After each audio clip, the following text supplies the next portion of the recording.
नमस्कार। श्रीमती मोहरी देवी तापड़िया कन्या महाविद्यालय जसवंतगढ़ के इस यूट्यूब चैनल पर मैं प्रवक्ता हनुमान मल शर्मा आप सभी का हार्दिक स्वागत और अभिनंदन करता हूं। प्यारे विद्यार्थियों, बीए तृतीय वर्ष के पाठ्यक्रम के अंतर्गत हम हिंदी साहित्य विषय में प्रथम प्रश्न पत्र आपका आधुनिक काव्य, उसमें हम कवि सुमित्रानंद पंत जी की कविता परिवर्तन को पढ़ रहे हैं। प्यारे विद्यार्थियों, आज ये कविता का अंतिम पद है और ये जो कविता है प्यारे विद्यार्थियों पल्लव काव्य में संग्रहित है। आज जो अंतिम पद 35वां है, इसको हम पढ़ेंगे और इसमें कवि सुमित्रानंद पंत जी परिवर्तन को शाश्वत बताते हैं। यानी इसमें कवि सुमित्रानंद पंत जी ने जो है परिवर्तन को क्या बता रहे हैं, शाश्वत बताते हुए सृष्टि के नियामक, सृजनकर्ता और विनाश के रूप में इनको बताया है और पूरी सृष्टि इसी परिवर्तन के चक्र से समाहित रहती है, ये भी बात बताई है। तो प्रस्तुत पद्यांश कवि सुमित्रानंद पंत जी द्वारा रचित पल्लव काव्य संग्रह में संकलित कविता परिवर्तन शीर्षक से उद्धृत है और इसमें परिवर्तन को कवि ने परिवर्तन को शाश्वत एवं संपूर्ण सृष्टि का आधार बताया है और सारी जो सृष्टि की जो प्रक्रिया है वो सदैव परिवर्तन के द्वारा ही चलती है, ये बात इसमें चित्रित की गई है। तो प्यारे विद्यार्थियों, पहले थोड़े शब्दार्थ देख लेते हैं। अहे का अर्थ होता है अरे। अहे मने अरे। महाअंबुधि का मतलब होता है महासागर। महासागर, विशाल सागर, ठीक है, समुद्र सागर, ठीक है। लहरों से, तरंगों से, लहरों से। सत लोक मने सैकड़ों, अनेकों।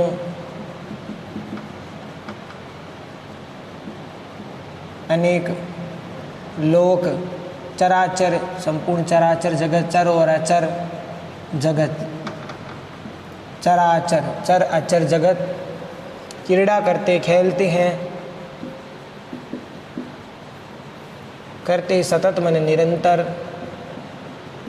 सतत मने निरंतर। तुम्हारे ही, तुम्हारे यह शब्द किसके लिए आया प्यारे विद्यार्थियों? परिवर्तन के लिए आया। स्फीत का अर्थ होता है विशाल काय, बड़ा, विशाल काय या चौड़े, फैले, वक्ष स्थल पर, हृदय स्थल पर।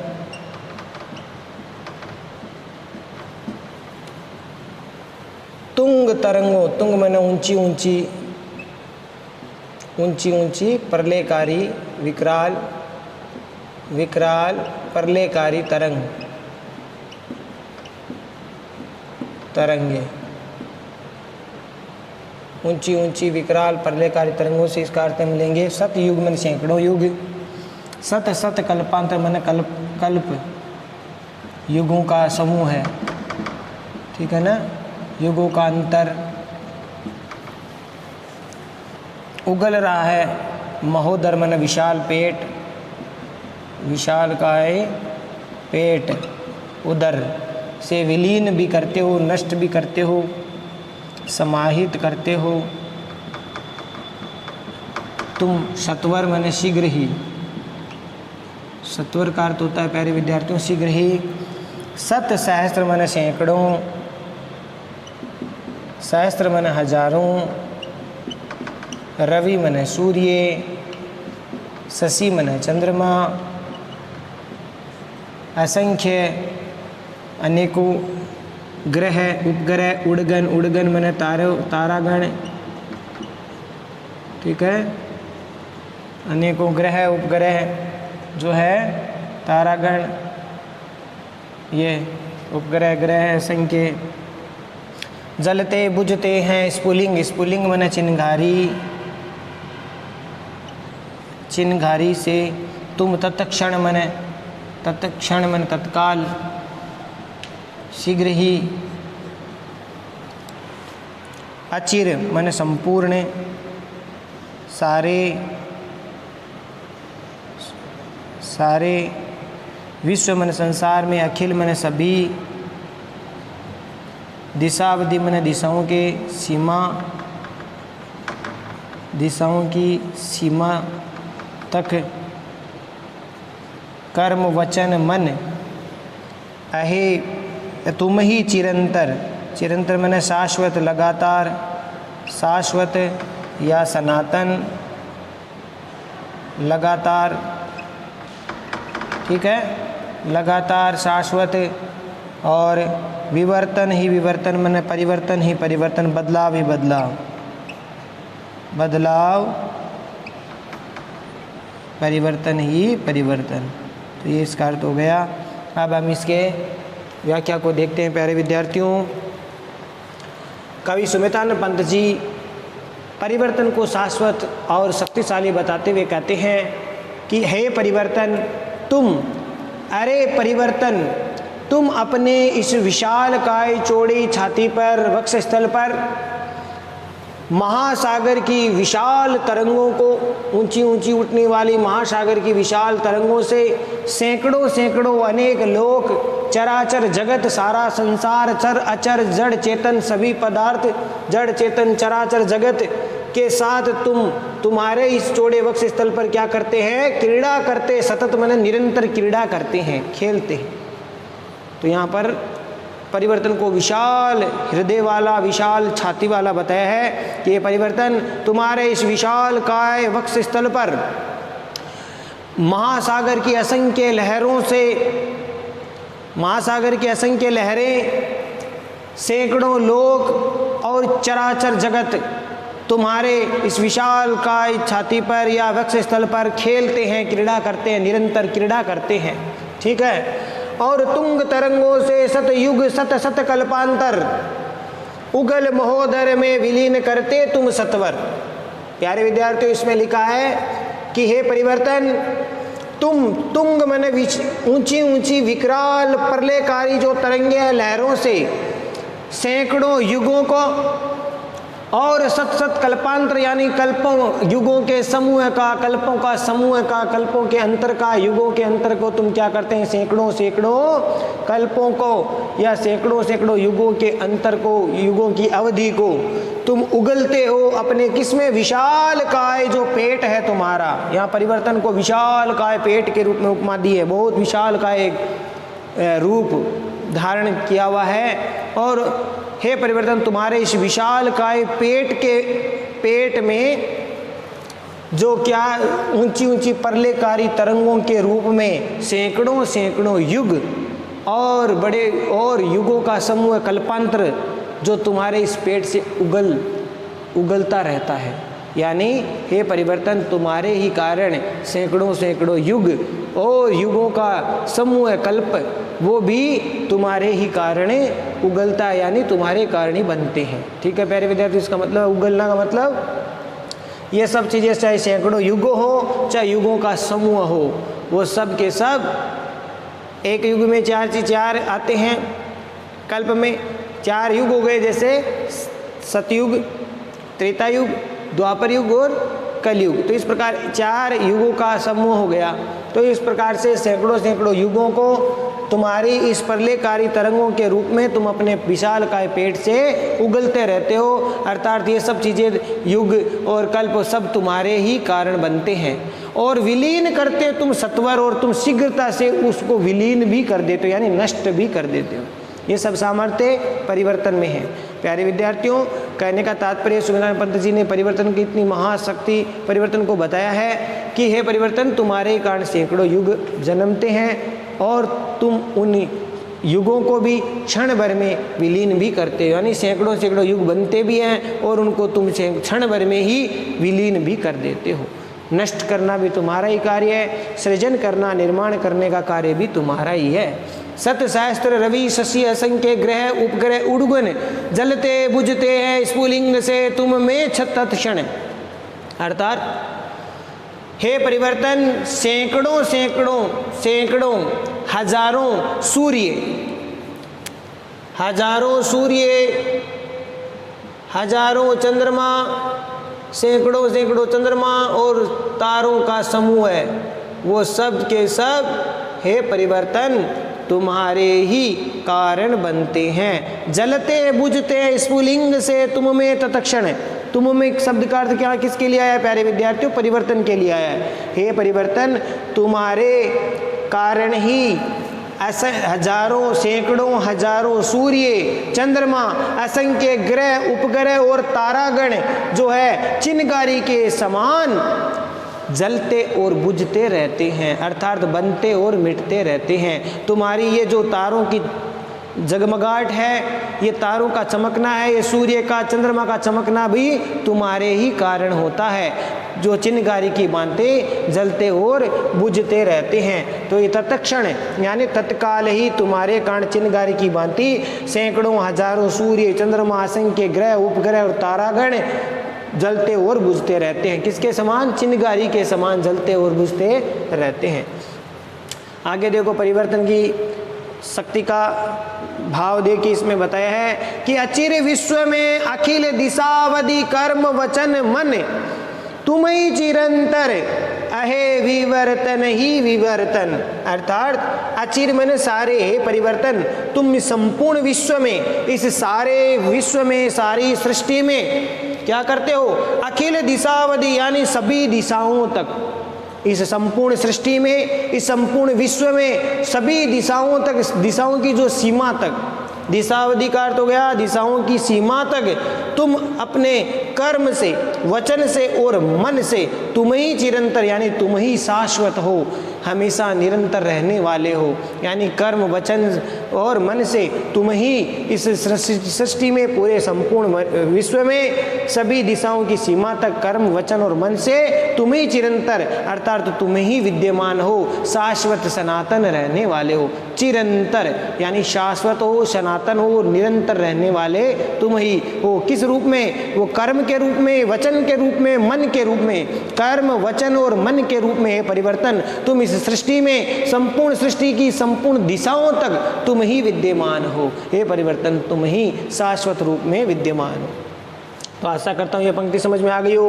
अहे विवर्तन ही विवर्तन, इसीलिए हे परिवर्तन तुम इस सृष्टि के नियामक हो, इस सृष्टि के सृजन करता हो और तुम ही इस सृष्टि के संहार करता हो, संहरता हो। इसीलिए ये सब पूरी सृष्टि तुम्हारे ऊपर ही आश्रित है। इसीलिए अहे विवर्तन ही विवर्तन, अरे परिवर्तन तुम्हारे कारण ही परिवर्तन, बदलाव ही बदलाव होता रहता है। अर्थात हे परिवर्तन तुम्हारा स्वरूप ही परिवर्तन है, परिवर्तन ही परिवर्तन है। तो अहे विवर्तन ही विवर्तन अर्थात हे परिवर्तन तुम्हारा परिवर्तन ही परिवर्तन है।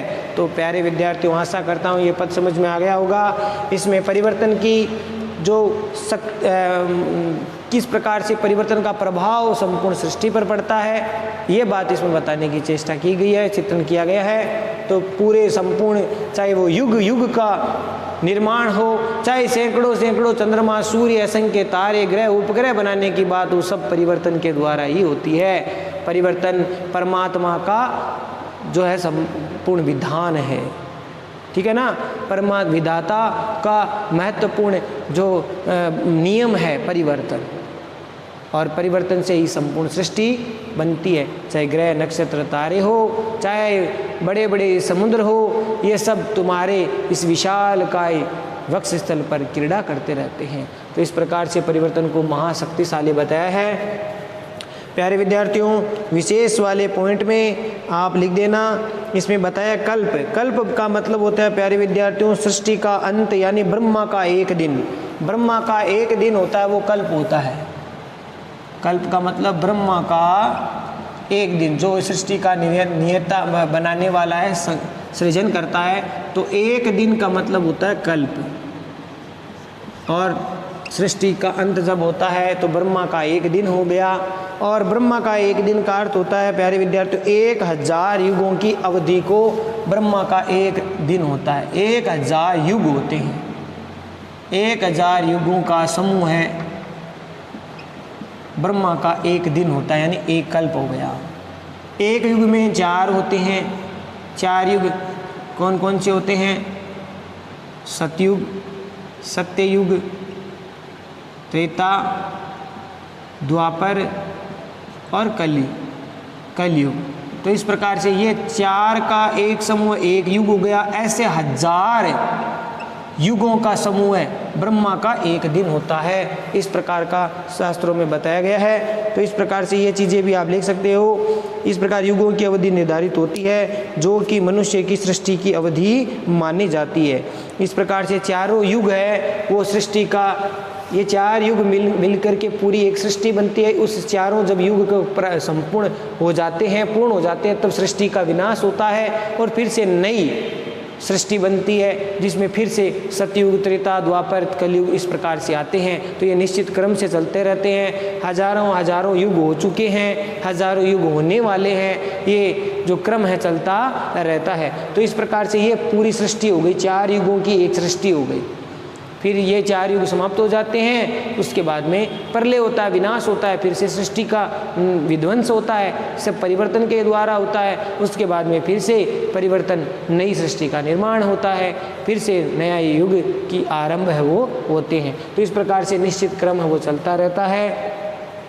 और प्यारे विद्यार्थियों, कवि ने परिवर्तन को युग एवं कल्प को बनाने और मिटाने वाला बताया। ये भी बात आप लिख सकते हैं कि परिवर्तन ही क्या करता है, परिवर्तन ही सृष्टि को बनाता है, सृष्टि को बनाने व मिटाने वाला बताया है। कवि ने परिवर्तन को सृष्टि को बनाने व मिटाने वाला बताया। ये आप पॉइंट लिख सकते हैं। पूरे हमने पद में ये चीज़ नोट की है, पढ़ा है कि परिवर्तन ही संपूर्ण सृष्टि को बनाता है, सृजन करता है और वहीं उसका संघरता है, विनाश करता है। तो इस प्रकार से परिवर्तन सबसे शक्तिशाली है, ये आप लिख सकते हैं। और अनुप्रास, पुनरुक्ति, प्रकाश, उपमा, परिकर, पर्यायोक्ति, मानविकरण अलंकार है। अलंकारों की बात करें तो प्यारे विद्यार्थियों, अनुप्रास है, एक ही अक्षर शब्द बार बार आए हैं तो पुनरुक्ति है, शब्द बार बार आए तो पुनरुक्ति प्रकाश अलंकार है। ठीक है, रूपक है, उपमा है, मानवीकरण है, परिकर है और पर्यायोक्ति अलंकार है।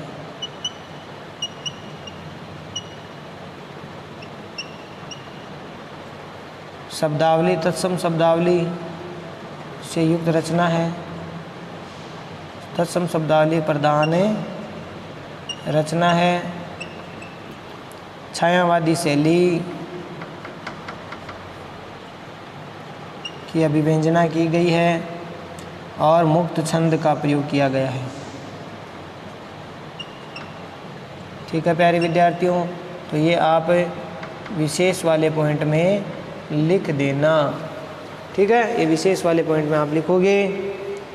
और आशा करता हूँ प्यारे विद्यार्थियों, ये परिवर्तन की कविता जो अब तक हमने लगभग 35 पद इसके हैं, बहुत बड़ी कविता है सुमित्रानंद पंत जी की।